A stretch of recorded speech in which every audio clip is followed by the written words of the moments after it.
Hello, hi friends எல்லாம் எப்படி இருக்கீங்க? நல்லா இருக்கீங்களா? என்ன இது எடுத்ததும் சாமி படம் காட்டுறேன்னு பார்க்குறீங்களா? ஆமாங்க. ரொம்ப நாள் ஆயிடுச்சு நான் வாய்ஸ் குடுத்து. இன்னைக்கு வந்து எங்க ஊர்ல நடந்த திருவிழா பத்தி தான் உங்களுக்கு சொல்லலான்னு நான் வாய்ஸ் குடுத்தேன்.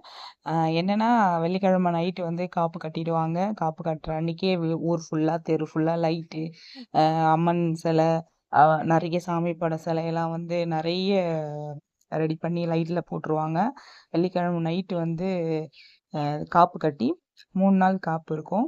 அதுக்கப்புறம் சனி, ஞாயிறு, ஞாயித்துக்கிழமை காலையில வந்து அ எல்லை சாமின்னு ஊருக்கு என்ட்ரன்ஸ்ல ஒரு சாமி இருக்கும். வைகாசி அம்மான்னு அங்க போவாங்க. அங்க போயிட்டு அம் காப்பு கட்டினவங்க, பால் குடம் எடுக்கிறவங்க எல்லாருமே அந்த கோயிலாண்ட போவோங்க. அங்க போயிட்டு சாமி கும்பிட்டு, அங்கருந்து என் ஃப்ரெண்ட்ஸ்லாம் நெறைய பேர் வந்திருந்தாங்க. எனக்கு ரொம்ப ஹாப்பியாச்சு. ரொம்ப நாள் கழிச்சு நாங்க போனேன். எல்லாரையுமே பார்த்தேன். பார்த்துட்டு எல்லார் கூடயும் ஜாலியா என்ஜாய் பண்ணிட்டு நாங்க வந்தோம். ரொம்ப நாள் ஆச்சு நாங்க பழைய நினைவுகள பேசி நேத்து பேசுனோம். அப்புறம் அங்க ஜாலியா என்ஜாய் பண்ணிட்டு, உடனே பால் குடம் எடுத்துட்டு, அங்கருந்து வந்து கிளம்பிட்டாங்க. எங்க ஊர் வந்து ரொம்ப பெரிய ஊருங்க. சுத்திட்டு வர எப்படியும் ஒரு 3 ஹவர்ஸ் கூட ஆகும். அந்த மாரி தான் ஆச்சு. அதுக்கப்புறம் ரோட்ல வந்து கால்ல செருப்பு இல்லாத நடந்து வருவாங்க. அதுக்காக வந்து டேங்க்ல தண்ணி வச்சு முன்னாடி இறச்சிட்டே வந்தாங்க. மெயின் ரோடு வேற. அதனால ரொம்ப நெறைய பேர் வந்து பால்குடம் எடுத்தாங்க. அதாவது வீட்டுக்கு ஒரு ஆள் அப்படின்றதுக்காக பால்குடம் எடுத்தாங்க. சின்ன குழந்தைங்கலாம் கூட எடுத்துன்னு வந்தாங்க. அவங்களுக்கெல்லாம் அந்த தண்ணி இறைச்சிட்டே வந்து மேலலாம் ஊத்திட்டு வந்தாங்க. ஏன்னா கொஞ்சம் டயர்ட் ஆயிடுவாங்க. காலையிலேருந்து சாப்பிடாம இருப்பாங்கல்ல விரதத்துல. அதனால அவங்களுக்கு தேவையான ஜூஸு, இந்த மாரி தண்ணி தெளிச்சிட்டு இருந்தா கொஞ்சம் ஆக்டிவா வருவாங்கன்றதுக்காக அவங்க எல்லாம் வந்தாங்க. அதுக்கப்புறமா பால் குடம் எடுத்துட்டு போயிட்டு கோவில் அபிஷேகம் பண்ண பிறகு, அடுத்து வந்து குடம் வந்து ஊர் ஊர் சுத்தும். அதாவது கூழ் ஊத்துறதுக்காக குடம் வந்து வீட்டுக்கு வீட்டுக்கு வரும். இந்த குடம் தான் வந்து இது வந்து காப்பு கட்டுற அன்னைக்கே ரெடி பண்ணி வச்சுருவாங்க. பூ மட்டும் அடிக்கடி மாத்துவாங்க. அதுக்கப்புறம் கூழ் ஊத்தி முடிச்சதும் நைட்டு செம்ம கச்சேரி. டிஜே வச்சு பயங்கரமா தேர்லாம் பயங்கர பிரம்மாண்டமா ரெடி பண்ணாங்க. இந்த வாட்டி வெடி சொல்லவே வேணாங்க. செம்மையா வெடி வெடி வெடின்னு வெடிச்சு எடுத்துட்டாங்க. அவ்ளோ பட்டாசு.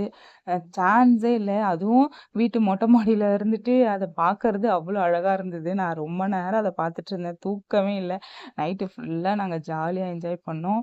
பசங்க எல்லாருமே வந்து டான்ஸ் தான் அந்த டிஜே போட்டதுனால கேர்ள்ஸு, பாய்ஸு யாருமே இல்ல. எல்லாருமே வயசு வித்தியாசம் இல்லாம இறங்கி குத்துனாங்க. செம்ம ஜாலி. எப்பயுமே எங்க ஊர்ல இந்த இத வைப்பாங்க. தேர் பின்னாடி போயிட்டு நாங்க டான்ஸ்லாம் ஆடி ஜாலியா செலிப்ரேஷன் தான் பண்ணிட்டு வருவோம். அ இது ஊர் வந்து பெருசுன்றதுனால காலையில வரைக்கும் நைட்டு ஒரு 12 மணிக்கு ஸ்டார்ட் பண்ணாங்கன்னா, காலையில 8 மணி, 9 மணி ஆயிடும் தேர் மறுபடியும் வந்து கோவிலாண்ட நிறுத்த. அதுக்கப்புறம் எங்க தெருவுல தான் ஃபர்ஸ்ட்டு ஸ்டார்ட் ஆகும். ஸோ அதுக்கப்புறம் அ அதெல்லாம் முடிச்சு நைட்டு வெடியெல்லாம் முடிச்சு அங்கேருந்து கிளம்பவே ஒரு 1 ஹவருக்கு மேல ஆயிடுச்சுங்க.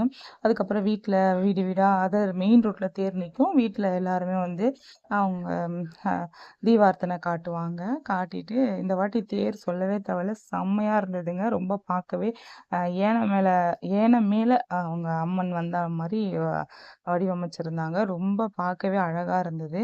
எப்பயுமே பாருங்க எவ்வளோ கியூட்டா இருக்கு. இது காலையில எடுத்தது. உங்களுக்காக காட்டணுன்றதுக்காக நான் காலையில எடுத்தேன். எனக்கு ரொம்ப பிடிச்சிருந்தது. டிஜேவும் வந்து பயங்கரம். சொல்லவே தேவையில்ல. அ நெனச்சே பார்க்கல இப்படி ஒரு பேர் ரெடி பண்ணுவாங்க அப்படின்னு சொல்லிட்டு. அதுக்கப்புறம் தேர் வந்து ஊர சுத்திட்டு மறுபடியும் கோவிலாண்ட போய் நின்னுடுங்க. அவ்வளோதான் இந்த திருவிழா முடிஞ்சது.